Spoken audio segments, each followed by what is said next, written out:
बरसता रहे। ओम शांति। स्नेह के सागर शिव बाबा जब इस सृष्टि पर आते हैं तो हमें भी अपने समान मास्टर स्नेह सागर बना देते हैं। न केवल स्नेह का सागर अपितु सुखों का सागर, आनंद का सागर, प्रेम का सागर बना देते हैं। और सबसे वंडरफुल बात है कि ये स्नेह लौकिक दुनिया की तरह स्वार्थ भरा स्नेह नहीं है, व्यापार भरा स्नेह नहीं है। ये स्नेह आत्मिक स्नेह है जिसका आधार खुद भगवान है। हम सभी का माता पिता बंधु सखा है और इसीलिए बाबा चाहते हैं कि हम भी बाबा के समान जब आपस में व्यवहार में आए तो एक दूसरे को योगी बनकर, सहयोगी बनकर, स्नेही बनकर एक दूसरे के उन्नति में सहायक बने, एक दूसरे की आंतरिक स्थिति को ऊंचे बनाने के लायक बने। आज की मुरली भी हमें आपस में कैसे स्नेहपूर्ण व्यवहार करना है वो शिक्षा, वो समझानी दे रही है। आज संडे है, सुनते हैं बाबा के अव्यक्त महावाक्य। आज है 27 तारीख, 27 अक्टूबर 2024।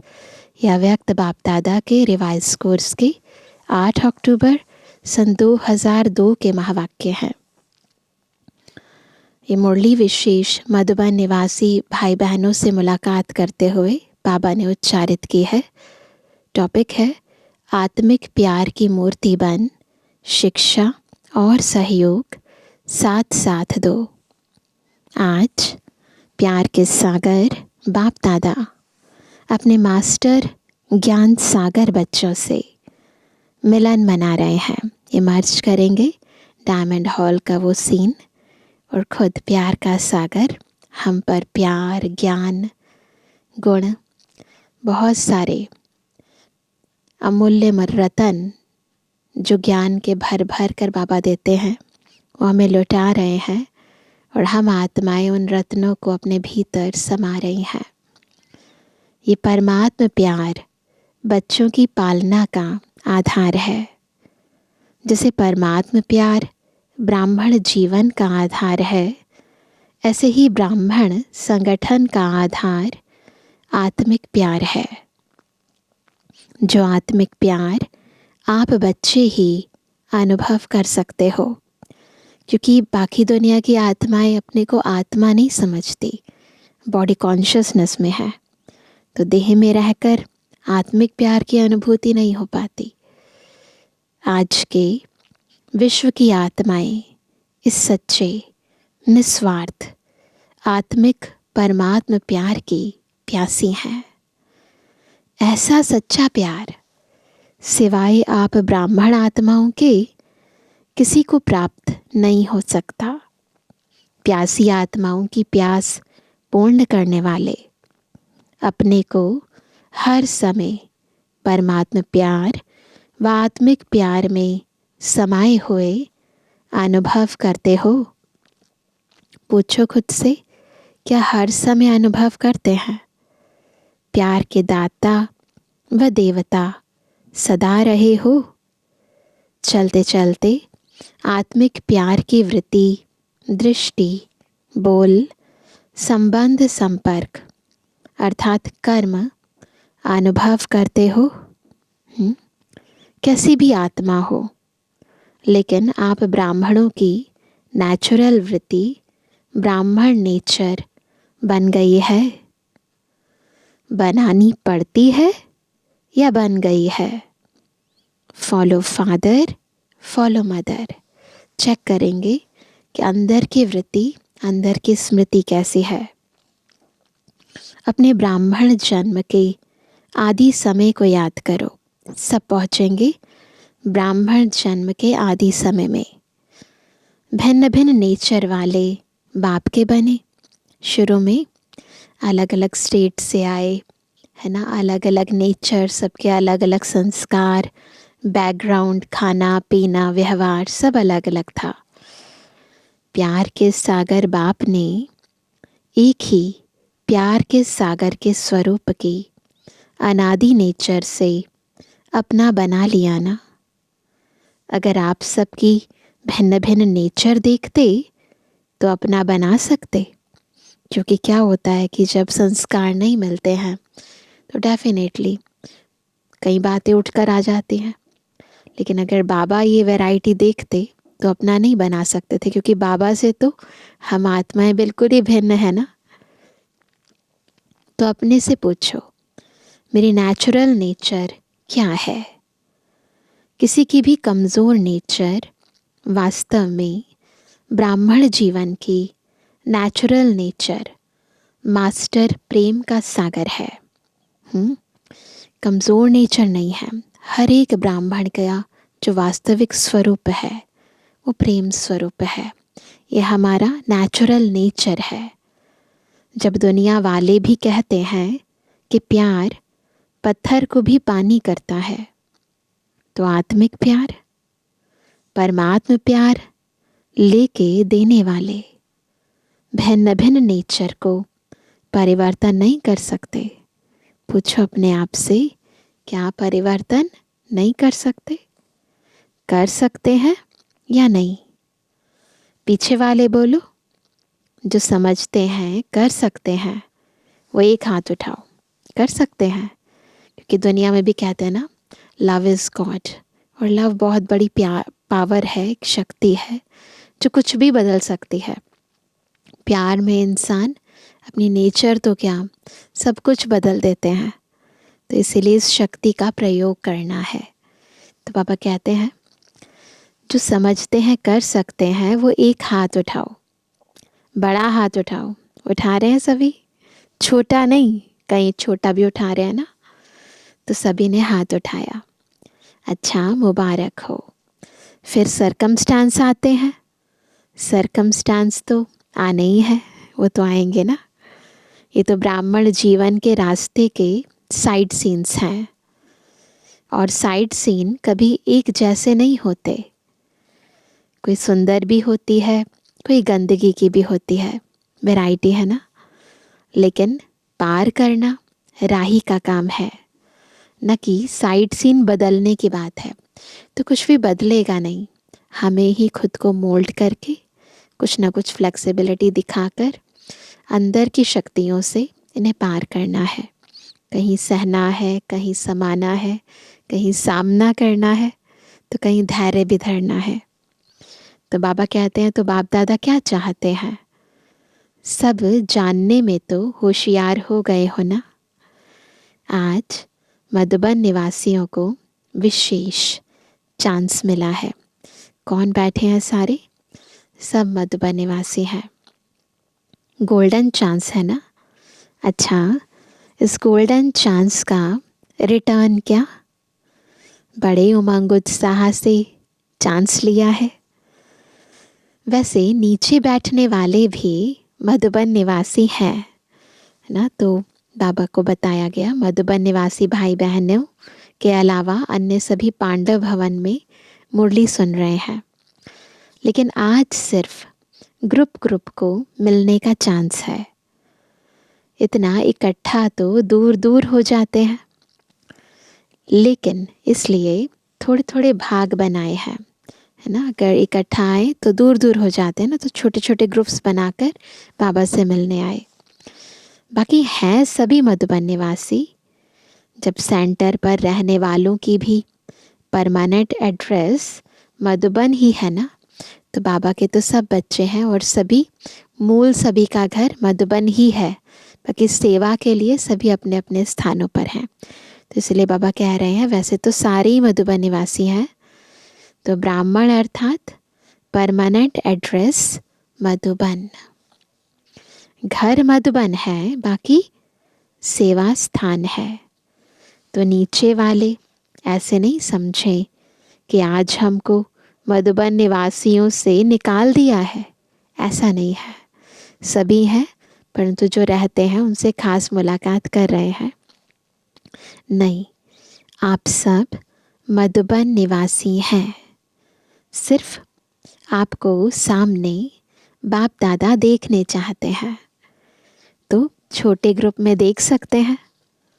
अभी देखो, पीछे देखने वाले भी इतने स्पष्ट नहीं दिखाई देते हैं, ये नज़दीक वाले स्पष्ट दिखाई देते हैं, लेकिन पीछे वाले दिल से दूर नहीं है। वैसे भी बाबा आत्माओं को देखते हैं ना, चेहरे को, स्थूल चेहरे को नहीं देखते, चेहरे में भ्रुकुटी के बीच चमकने वाली आत्मा को देखते हैं।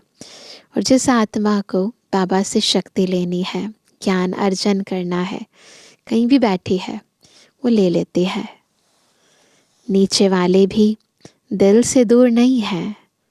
तो बाप दादा यही चाहते हैं कि वर्तमान समय प्रमाण लव और लॉ का बैलेंस रखना पड़ता है, लेकिन लॉ और लव का बैलेंस मिल करके लॉ नहीं लगे, है ना। ऐसा ना लगे कि बहुत ज़्यादा कानून चल रहे हैं, नहीं, लॉ में भी लव महसूस हो।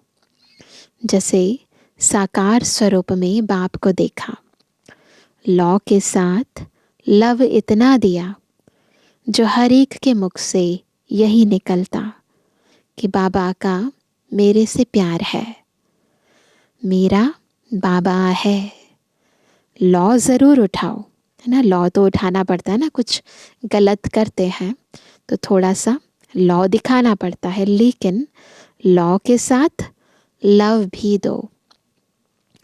सिर्फ लॉ नहीं, सिर्फ लॉ से कहाँ कहाँ आत्माएं कमज़ोर होने के कारण दिल शिकस्त हो जाते हैं। जब स्वयं आत्मिक प्यार की मूर्ति बनेंगे तब दूसरों के प्यार की, कौन से, आत्मिक प्यार, दूसरा प्यार नहीं, आत्मिक प्यार अर्थात हर समस्या को हल करने में सहयोगी बनना, है ना। आत्मिक प्यार यानी हर एक समस्या को हल करने में सहयोगी बनना। सिर्फ शिक्षा नहीं देना, शिक्षा और सहयोग साथ साथ देना, ये है आत्मिक प्यार की मूर्ति बनना, है ना। तो क्या बनना है, आत्मिक प्यार की मूर्ति जिसमें लव भी है और लॉ भी है। ऐसा नहीं कि ज़्यादा लव हो जाए तो लॉ भूल जाए, और ऐसा भी नहीं ज़्यादा लॉ हो जाए तो लव भूल जाए, तो बैलेंस। तो आज विशेष बाप दादा हर ब्राह्मण आत्मा को, चाहे देश चाहे विदेश, चारों ओर के सर्व बच्चों को यही विशेष अंडरलाइन करते हैं कि आत्मिक प्यार की मूर्ति बनाओ।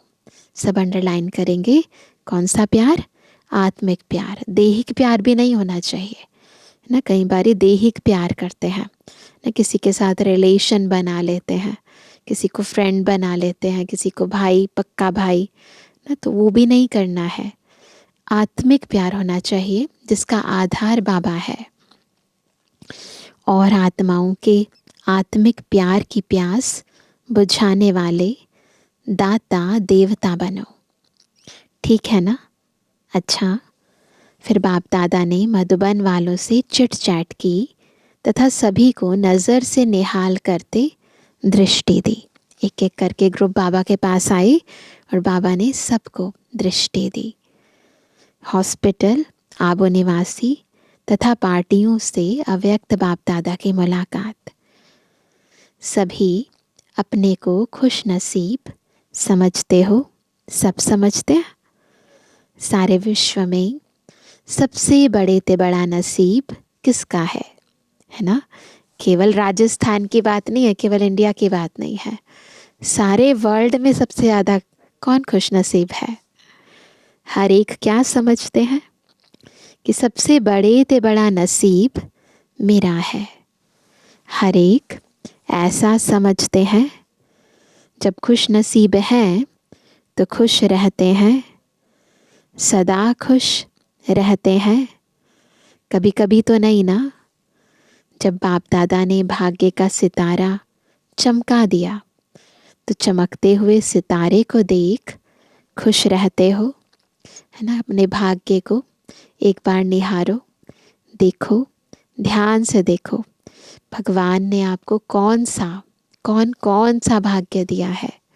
तो एक बार लिस्ट निकालेंगे ना तो चमकता हुआ सितारा नजर आएगा। दिल में सदा खुशी के बाजे बजते हैं, पूछ रहे हैं बाबा। कौन सा गीत दिल गाते है? वहाँ मेरा श्रेष्ठ भाग्य, यही गीत गाना है। ये गीत गाते हो, सारा कल्प आपके भाग्य का गायन होता रहता है। आधा कल्प भाग्य की प्रारब्ध भोगते हो और आधा कल्प आपके भाग्य का गायन अनेक आत्माएं गाती रहती हैं। सबसे विशेष बात है कौन सी? कि बाप को सारे विश्व में से कौन पसंद आया? हाँ, कौन पसंद आया? आप पसंद आए ना। कितनी आत्माएं हैं, लेकिन आप ही पसंद आए। जिसको भगवान ने पसंद कर लिया, है ना, किसी और ने पसंद नहीं किया, भगवान ने पसंद कर लिया, उससे ज़्यादा क्या होगा। तो सदा बाप के साथ अपना भाग्य भी याद रखो। भगवान और भाग्य, सारे कल्प में ऐसी कोई आत्मा होगी जिसको रोज़ याद प्यार मिले, प्रभु प्यार मिले। रोज़ याद प्यार मिलता है ना? है कोई ऐसा? सारे संसार में भगवान खास हमें याद प्यार देने के लिए परम धाम से आते हैं। कितना ऊंचा भाग्य है। सबसे ज़्यादा लाडले कौन है? आप ही लाडले हो ना। तो सदा अपने भाग्य को याद करने से व्यर्थ बातें भाग जाएंगी। भगाना नहीं पड़ेगा, सहज ही भाग जाएंगे। अभी वर्तमान समय के प्रमाण संगम युग के समय का महत्व समझकर हर सेकंड अपनी प्रारब्ध श्रेष्ठ बनाते रहो। बहुत इम्पॉर्टेंट है संगम युग का ये समय। ये जन्म भी कीमती है, ये समय भी कीमती है, और इस जन्म का हर संकल्प भी कीमती है। तो इसलिए हर पल अपना भाग्य बनाते रहो। एक सेकंड भी व्यर्थ नहीं जाए, क्योंकि एक एक सेकंड का बहुत बड़ा महत्व है। सेकंड नहीं जाता, लेकिन बहुत समय जाता है, और यह समय फिर नहीं मिलना है। समय का परिचय है ना अच्छी तरह से। सबको इम्पोर्टेंस पता है ना संगम युग के टाइम की। स्मृति में रहता है। देखो, आज आप सबको स्पेशल टाइम मिला है ना। अगर इकट्ठे आते तो दिखाई भी नहीं देते। अभी देख तो रहे हैं कौन कौन है। सब कौन है? सब विशेष आत्माएं हो। सिर्फ अपनी विशेषता को जान, विशेषता को कार्य में लगाओ। तो जितना जितना अपनी विशेषता को समझ करके उन्हें कार्य में लगाएंगे, उतना और विशेष आत्माएं बनते जाएंगे। ड्रामानुसार हर ब्राह्मण आत्मा को कोई ना कोई विशेषता प्राप्त है। ऐसा कोई नहीं है जिसमें कोई विशेषता नहीं हो। तो अपनी विशेषता को सदा स्मृति में रखो और उसको सेवा में लगाओ। हर एक की विशेषता उड़ती कला की बहुत तीव्र विधि बन जाएगी। सेवा में लगाना, अभिमान में नहीं आना, क्योंकि संगम पर हर विशेषता ड्रामा अनुसार परमात्मा देन है। याद रखना, जो भी हमारी विशेषताएं हैं ये क्या है? परमात्मा देन है, प्रभु प्रसाद है। तो इसको बांटना है और बढ़ाना है, ईश्वरीय सेवा में लगाना है। बाबा ने कहा परमात्मा देन में अभिमान नहीं आएगा। जैसे प्रसाद होता है ना, उसको कोई अपना नहीं कहेगा। प्रसाद किसके लिए होता है? सबके लिए होता है कि मेरा प्रसाद है, प्रभु प्रसाद है। ये विशेषताएं भी क्या है, याद रखना पक्का। प्रभु प्रसाद है। प्रसाद सिर्फ अपने प्रति नहीं यूज किया जाता है, बांटा जाता है। बांटते हो? हाँ, महादानी हो, वरदानी भी हो। पांडव भी वरदानी महादानी है, शक्तियाँ भी महादानी है सारे। 1-2 घंटे के महादानी नहीं, खुला भंडार। बस हर पल अपने अंदर के गुणों को, विशेषताओं को कार्य में लगाओ। इसलिए बाप को क्या कहते हैं?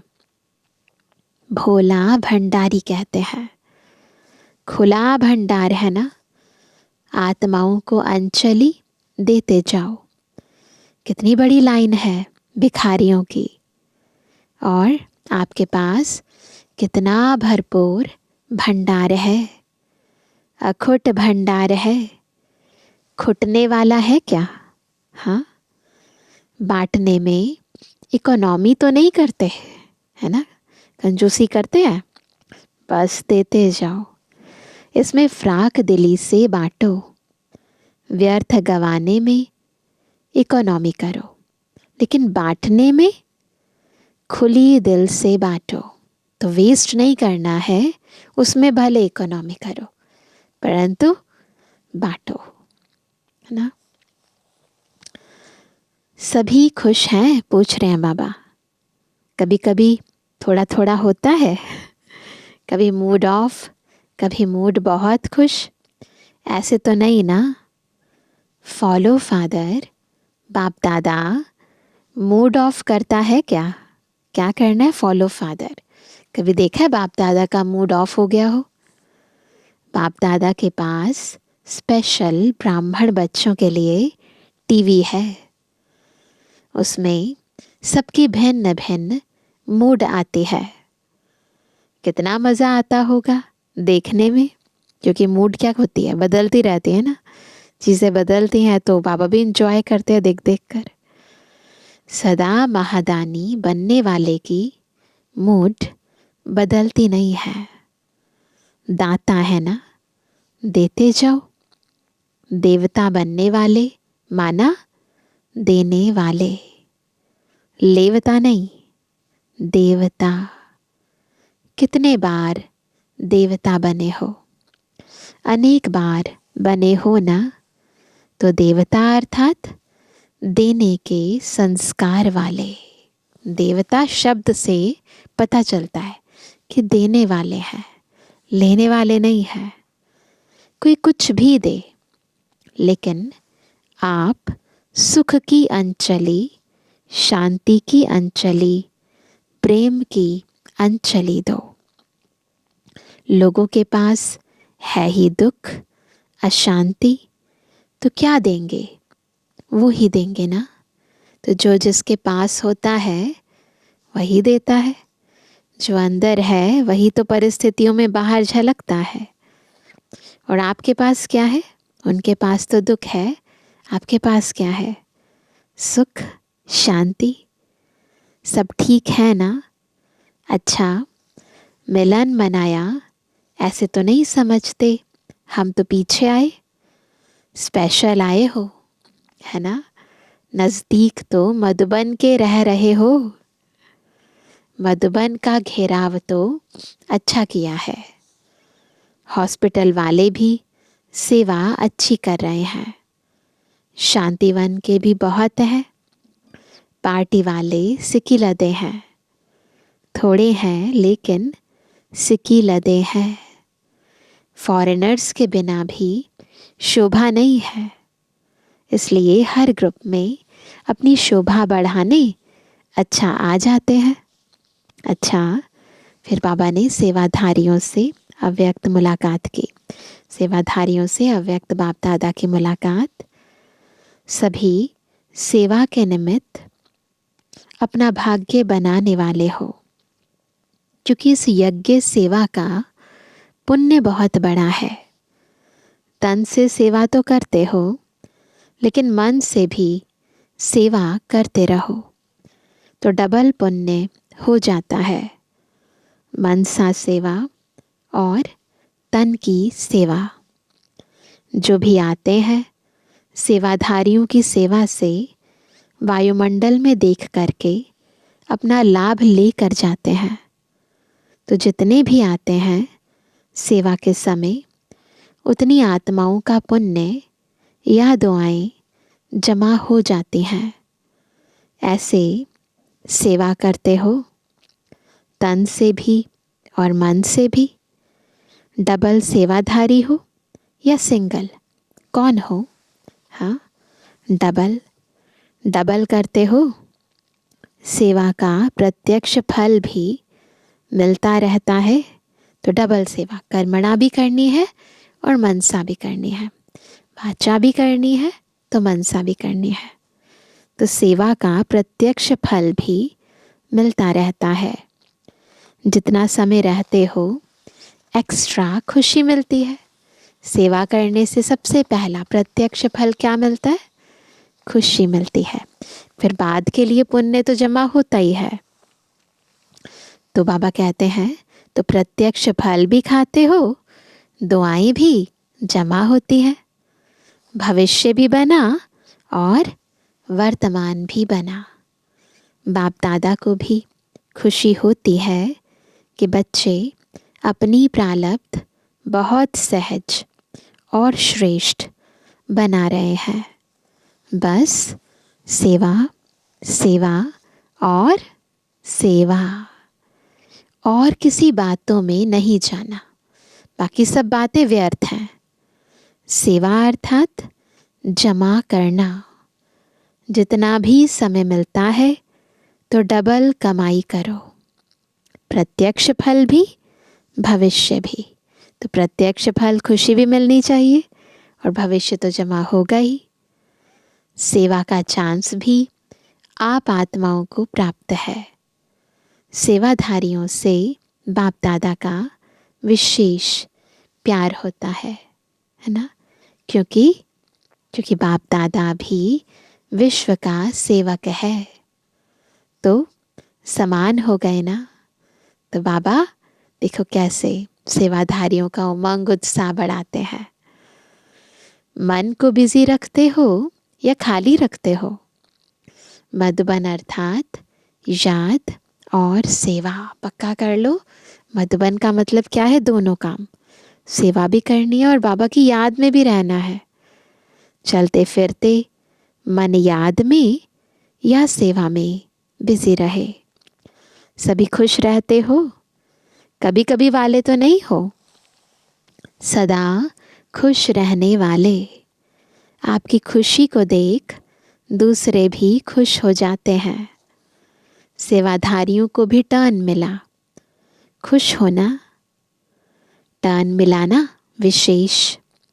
मधुबन वालों के निमित्त आपका भी गोल्डन चांस हो गया। स्वयं सदा स्वमान में रहे, उड़ते रहो। स्वमान को कभी नहीं छोड़ो, पक्का करना है। सदा स्वमान में रहकर उड़ते रहना है। कभी भी बाबा ने जो स्वमान दिए हैं वो भूलने नहीं चाहिए। चाहे झाड़ू लगा रहे हो, लेकिन स्वमान क्या है?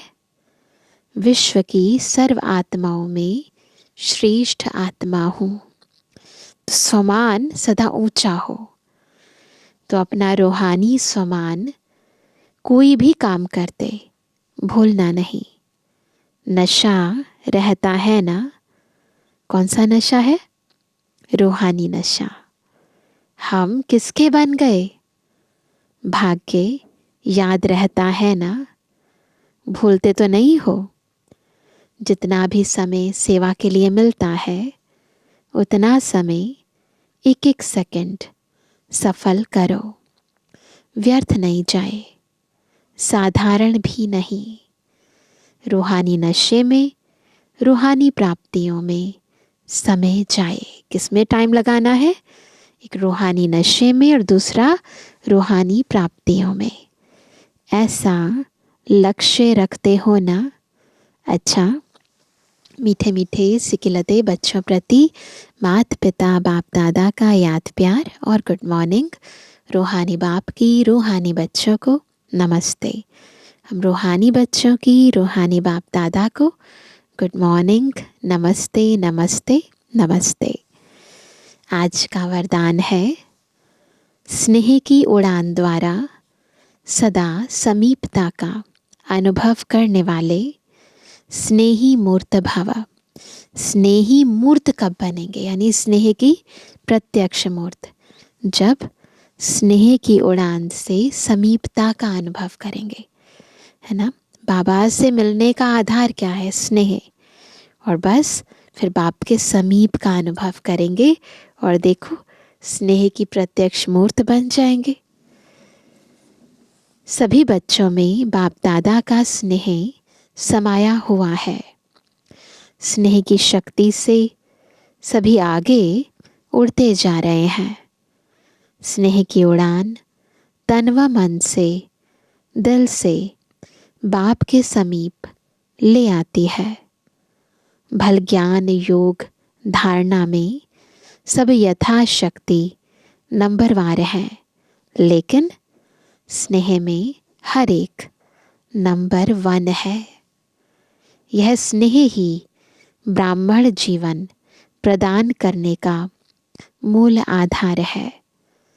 स्नेह का अर्थ है क्या? स्नेह का अर्थ है पास रहना, पास होना और हर परिस्थिति को बहुत सहज पास करना, है ना। स्नेह की ये बहुत ही यूनिक डेफिनेशन है कि पास रहना है, पास होना है और हर परिस्थिति को सहज पास करना है।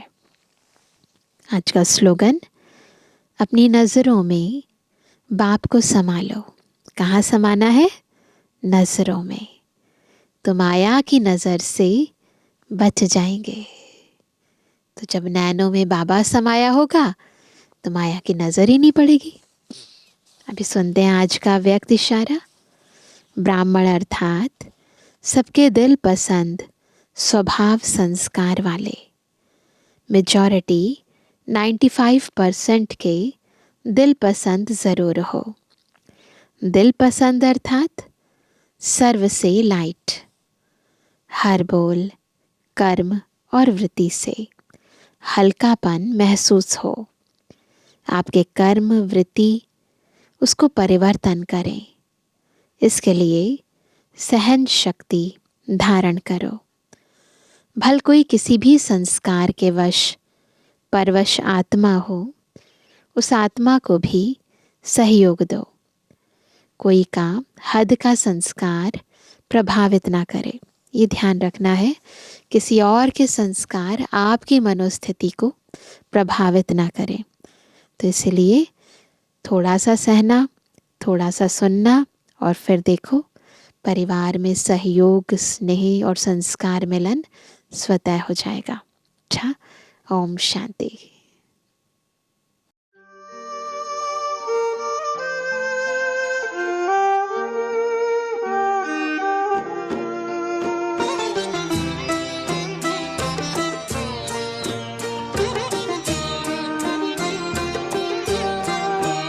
तेरी शिक्षाएं और प्यार साथी बन साथ निभाते हैं।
चलते